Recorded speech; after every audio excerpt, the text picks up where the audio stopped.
Welcome to the Existential Empath Podcast. My name is Tanya, and I am an intuitive empath. My intention is to share valuable tips, tools, and techniques that I have learned so you can tap into your own inner healer naturally and intuitively. Welcome back, everyone. Today I have guest Jem Fuller. Jem is a conscious communication coach who is on a mission to help people create habitual perspectives and practices that bring ease, flow, and success into their daily lives. Jem has lived a colorful life, from barefoot backpacker to corporate leader, fire dancer to traditional tattooist, kindergarten teacher to motorcycle courier, and masseuse to TEDx speaker. Jem is now focusing his time on being a father, coach, facilitator, and retreat leader. He is the award-winning author of The Art of Conscious Communication for Thoughtful Men. Welcome, Jem. It's a pleasure to have you on the show with us today.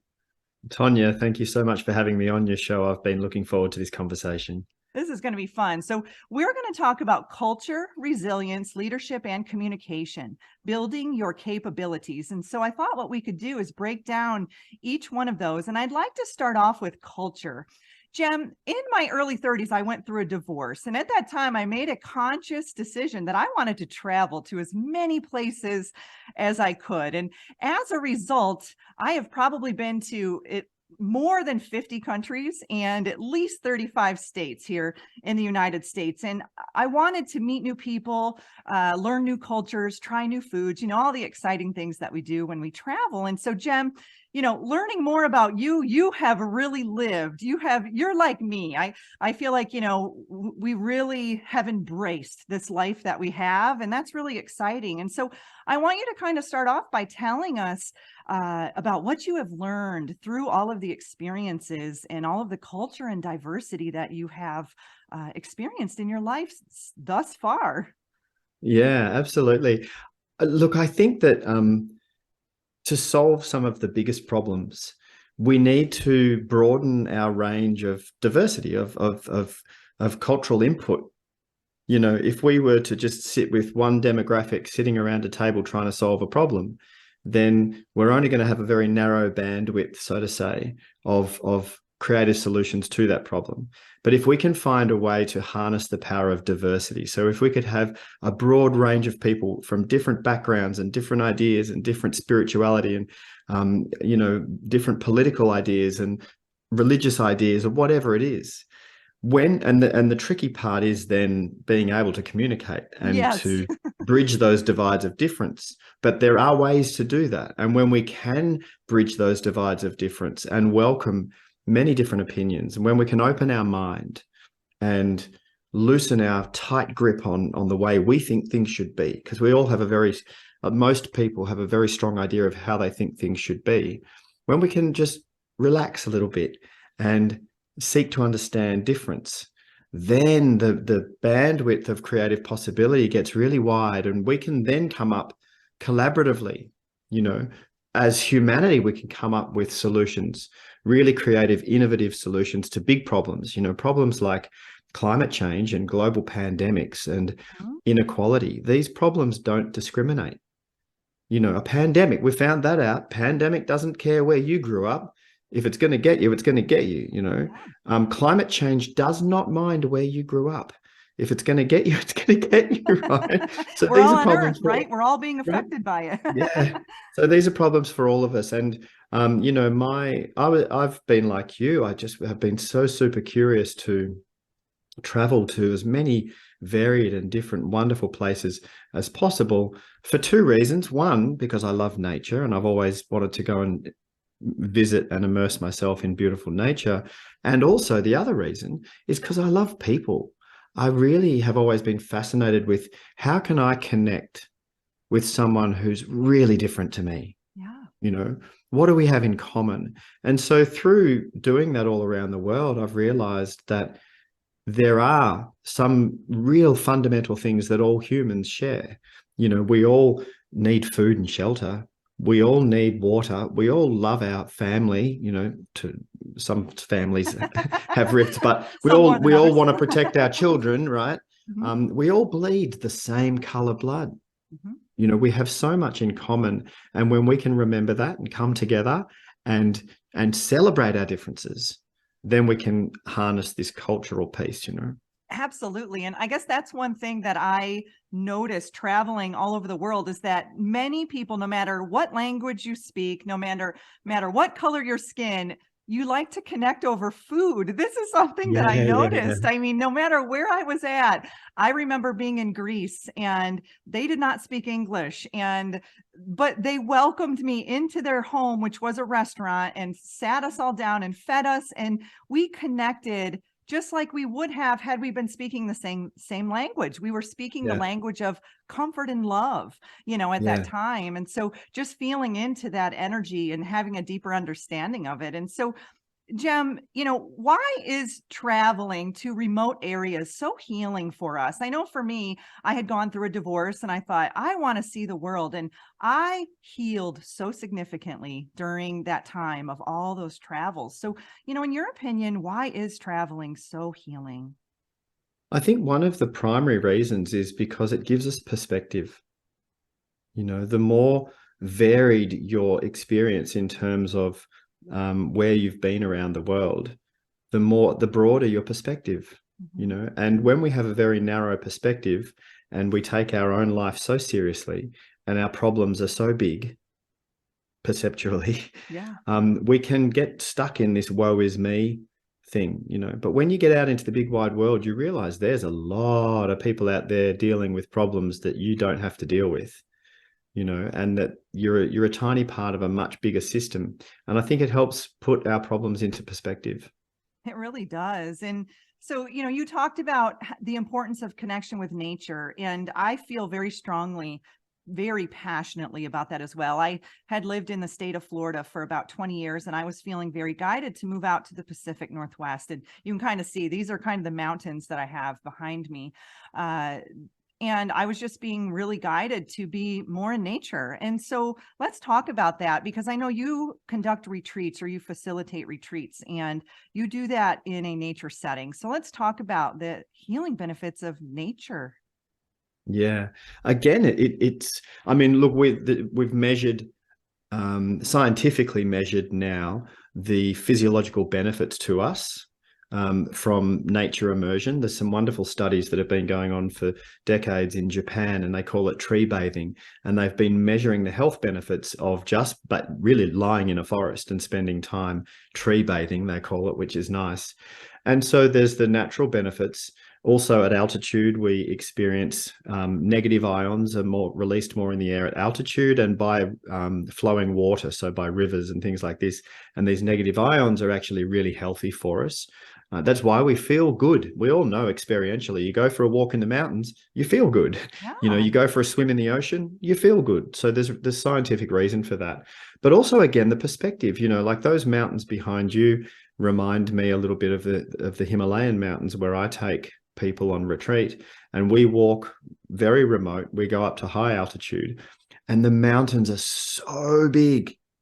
You know, it's hard to explain really how expansive and magnificent these mountains are. And so again, when you're in these mountains, you feel like a tiny, tiny, tiny speck, you know. And when you realize that in the grand scheme of the evolution of the universe, that we are just a tiny speck and that your life is very, very short, then lots of wonderful things come from that. You know, again, all of a sudden, the problems that you were suffering over become tiny as well. And you're like, oh, wow, I was really worrying over stuff that doesn't matter. You know, so that happens. And also you realize how short your life is. And for me, that means that each day I wake up and I want each day to be like a little mini life. How can I live my best day today? Because it could be my last, you Yeah. know. So true. And I've used the analogy of when we go back to our primary school, maybe back to third or fourth grade as an adult, and we look at the school and everything is so little. The toilets are Yeah. short and the sinks are Yeah. little. And, but when we were in third or fourth grade, everything seemed ginormous, but Yeah. we're looking at it from a different perspective, almost like a bird's eye view, so to speak. And so, I want to lead us now into resilience. We hear that term resilience. And what does resilience mean? Yeah. So I think traditionally the term for resilience, certainly pre-pandemic, was the ability to bounce back from adversity. And then we hear people talking about, rather than just bouncing back from adversity, can we potentially thrive through adversity, which some of us can and some of us can't. But the resilience, and humans are by nature very resilient. We look at humans that go through terrible catastrophes, and we are naturally very resilient. We are also naturally very vulnerable as well. We're pretty vulnerable. So yeah, that's quite simply what resilience is. But there are also things we can do to greatly improve our resilience. So we can consciously create some daily habitual practices that make us a lot more resilient. Yeah. And so, what are some ways that we can maintain our personal resilience? If you could give an example or two. Yeah. Good sleep is important. My Health, favorite one. obviously. Yeah, super important. Our state of mind, our perspective, our mindset, the practice of mindfulness meditation as well, developing and curating a positive mind framework massively impacts our resilience. Having a sense of purpose. Yes. If you have some sense of meaning to your life, you're more resilient when those times get tough because you've got a reason for getting up and pushing through. Movement is massive for our resilience. We need to move our bodies. We're not meant to sit still. And when people sit, they get up in the morning and sit there and have their breakfast. They get in their car and drive to work. They're sitting still. They might walk from the car park to the desk, and then they sit at their desk all day long, and then they reverse it and go home. They might move a little bit while they're putting dishes in the dishwasher at the end of the day, and that's about it. That is not good for our resilience. We need to move our bodies. So yeah, and nature immersion. So getting into nature. If you find that you don't have time to get into nature, schedule it. Put it in your weekly schedule. Okay. So Sunday morning, I'm going to go for a walk outdoors somewhere, or I'm going to go and have my lunch break on a nice day. I'm going to take my lunch and sit under a tree and have my lunch, not sit at my desk and eat while I'm working. Yeah. So And these that's simple something things. simple that people can do. When I worked in healthcare, I made it a point to get out and eat my lunch Yeah. outside because I was under fluorescent lights all day, at Yeah. work, and it was taking a toll on me. And it was amazing how much better I felt just spending that hour outside. And these are little things: improve your sleep, improve, create movement in your life, get out into nature. These are things that are free, right? These are things That's that we right. can do. These are Yeah, that's basic right. things that we can do. This is not hard, No, no, no, that's but we right. And make you it know hard. what? I've had some feedback. I created an online course in personal resilience, and funnily enough, I created it just before COVID, and I released it a month before, and then a month after I'd released it, COVID came, and we all went through that for quite some time. And so a lot of my course did a lot. It helped a lot more people than I thought it was going to when I first released it. So I've had a lot of students go through this course, and it ended up being endorsed by one of the Australian government bodies here for resilience. And anyway, so what I found from feedback from the students was they said, in the past, I kind of knew that it was healthy for me to get into nature, but now that I've made it part of my resilience program, so I've got it scheduled and I go out into nature with the intention of building my resilience, I think the effects of it are even stronger. Right. So when we bring our conscious attention to something, the benefits can, even if it's just perceived benefit, the benefit can actually increase. Or when you say, right, I'm going to move my body now. And maybe it's a rainy day and you're not going outside. So you just put on your favorite album and you dance around the house. Right. This is movement. This is healthy for you. And afterwards you feel great. Right. Yeah, When you do it consciously as a part of building your resilience, the perceived benefits are even greater.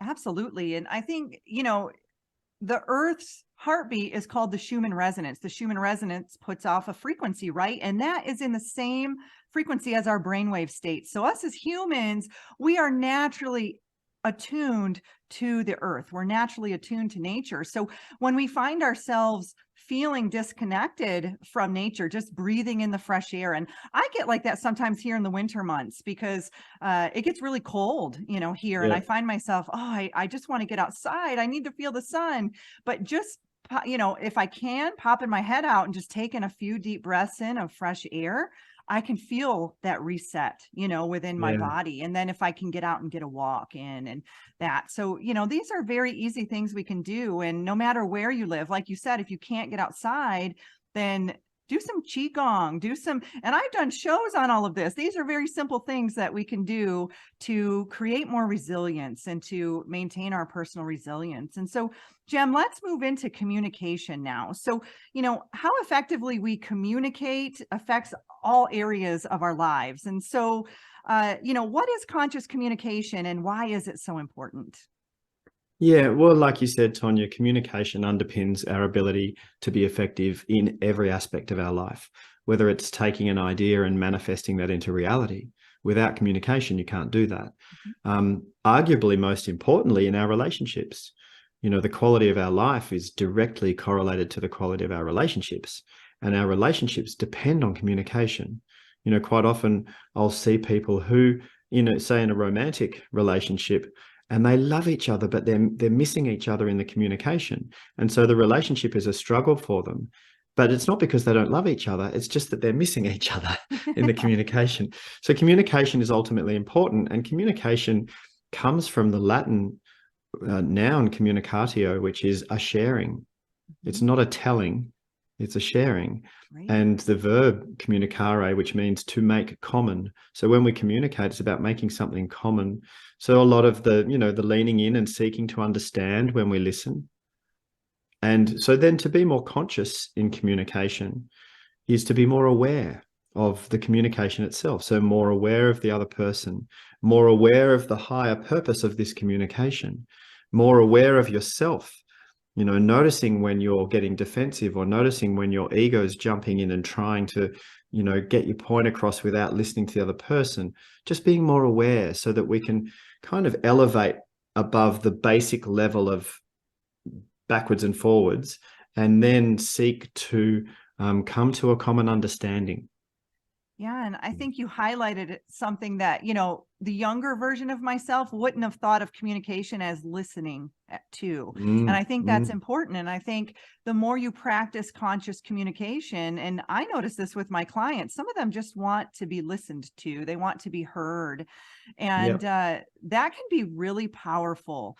Just being there for someone and listening, and then, allowing that space for you to share, what's on your heart, what's on your mind, and allowing that free flow of energy, that sharing of energy to take place versus what you said in the beginning. It's not telling. We aren't telling each other what to do. And I think many of us may have been programmed to do that, me including, as a child. It was like, this is what I tell you to do, and this is what you do. And I didn't really grow up having a good, positive, free flowing, role model, I guess, to see how communication took place. My mom was a bottler. She bottled things up, and then I learned that. And so now I'm unlearning that. And so how much does different communication styles play a role in conscious communication? Yeah, massively. If when you start to understand the different human behavioral styles and how different people communicate, you start to understand the code of the human matrix. And when you start to understand that code and you can see the matrix, then you can communicate way more effectively. If I'm communicating with someone and I know that they receive information in dot points, bullet points, they don't want all of the detail, I'm not going to sit there and give them all the detail because I'm going to lose them. Whereas if I need to communicate something with somebody who prefers me to slow down and go through all the detail with them, then I'll schedule time for that. If I know someone's visual, I'll use visual words. If I know someone's kinesthetic, I'll ask them how they feel about something. Whereas the visual person, I'd say, how does that look to you? Or someone who's what we call auditory digital, who is very much logical and processing stuff in a reasonable way. I won't ask them how they feel about it because they're not kinesthetic. That doesn't mean anything to them. I'll ask them, what do they think about it? And does it make sense? So I'm now talking about very advanced levels of conscious Yeah. communication, but this is something I've been practicing for over a decade now, and we can get really good at it. And the better you are at communicating in the other person's way of receiving and processing information, the rapport building ability goes through the roof. And when you can have deep rapport with someone, then you can work beautifully together to achieve the greater good outcomes, you know.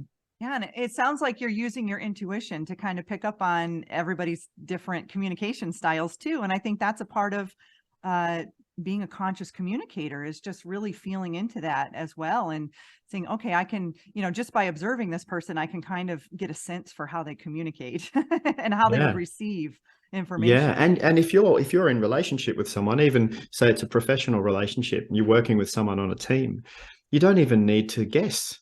Take the guesswork out of it. Just ask them. Say, hey, we need to communicate with each other because we're working on the same team. I'd love to know how you prefer to receive information. If I need to share information with you, do you want me to go straight to the bullet points, or would you like me to flesh it out with all the detail? Just ask them. Hmm. You know.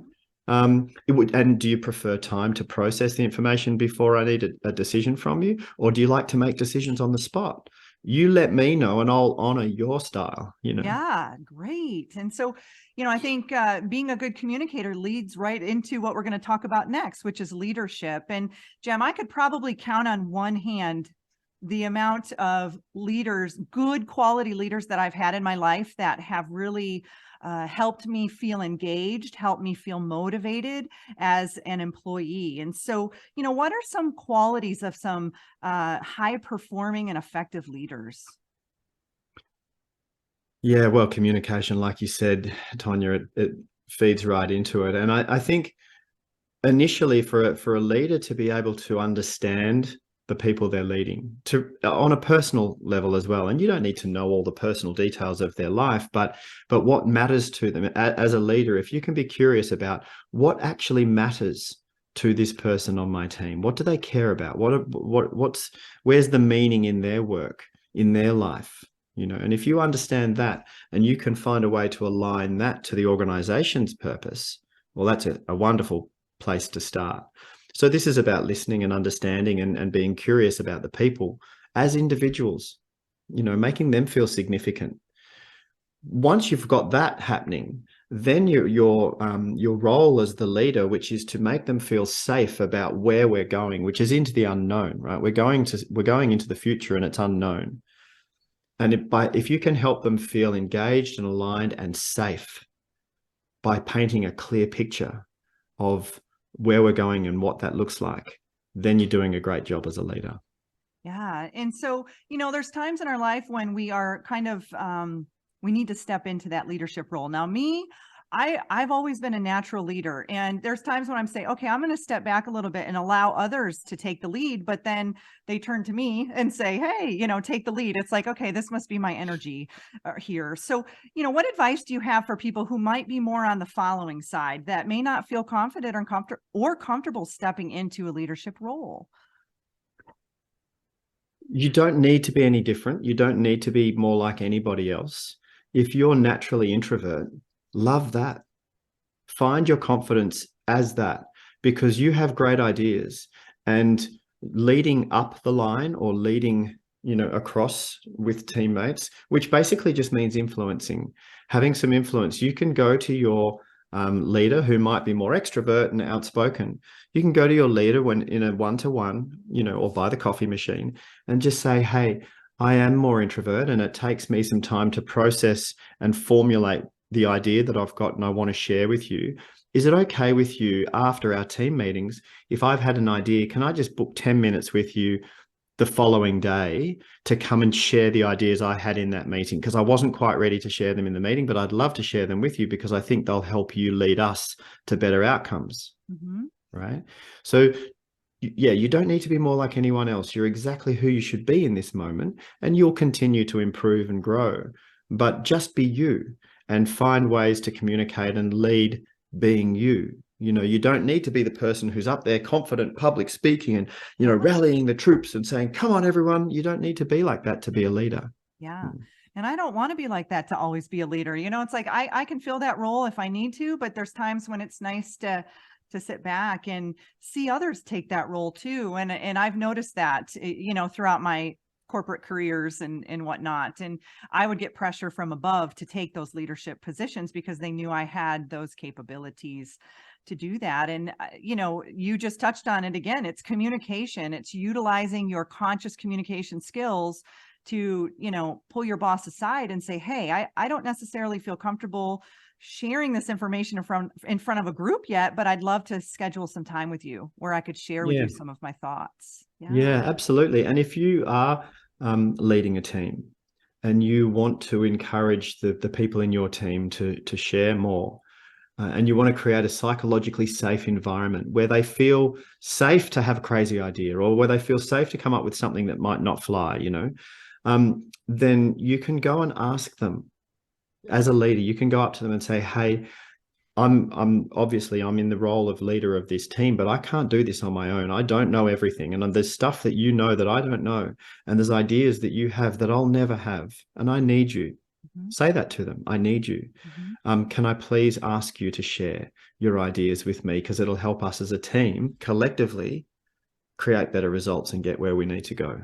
I love that, because that's showing value to them as well. Because oftentimes, I would witness, in my group setting, some people would take the leadership role and it would kind of bulldoze over those who, didn't stand up and say anything. But those were Yeah. the people that had the most valuable input, but they weren't Yeah. being allowed the stage, I guess, so to speak, to be able Yeah. to Yeah. share that. But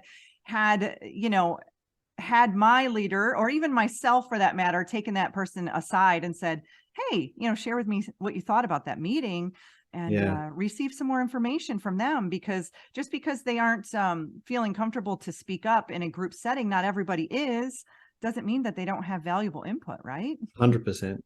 Yeah. Yeah.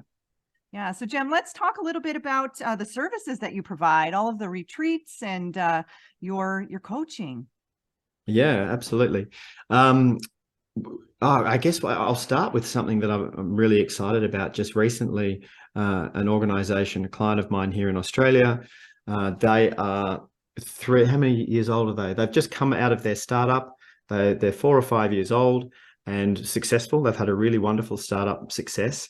And now they've had another round of investment. They've just had $20 million invested in the company, and they're about to scale and go really big.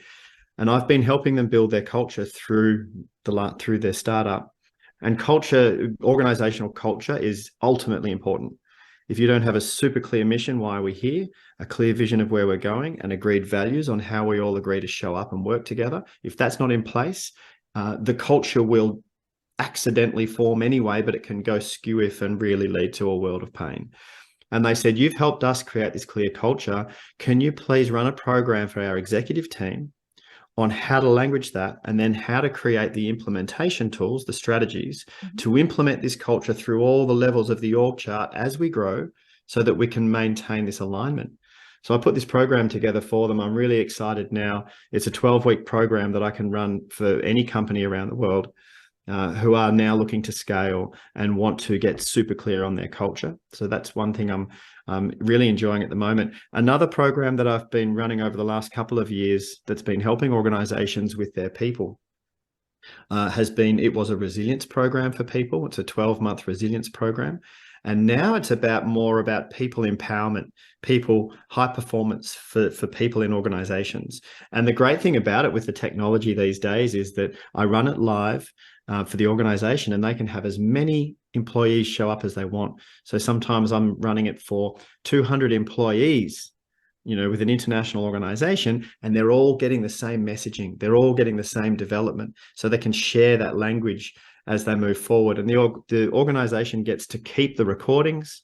So this becomes a tool, a resource for them, and they keep it in their HR department. And every time they induct a new employee, that person can go through the 12 modules of the personal empowerment program. So there's some services that I provide for any organization around the world, which is exciting.